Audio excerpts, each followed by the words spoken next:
No, I'm not going to sit here and tell you everybody asks what I put in my foam cannon, because everybody doesn't, but a few people have asked what I put in the foam cannon before I pre-treat a house. So I like to use Dawn Platinum, chlorinated liquid for pools. I get that at Walmart. I think it's like $5 or $6. Good stuff. And then I just add, oh, let me get my shoulder out of the way.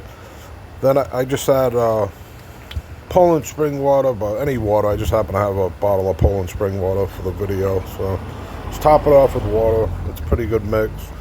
You can adjust it different ways. Sometimes I'll just put just the chlorinated liquid if it's something I need a little more SH on.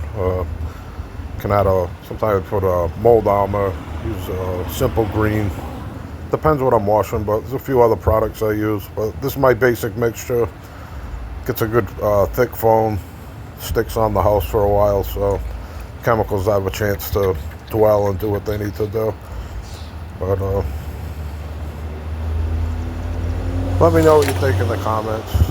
I'm sure you have an opinion, and glad to hear what you use in your cannon or with your X-Jet or downstreaming.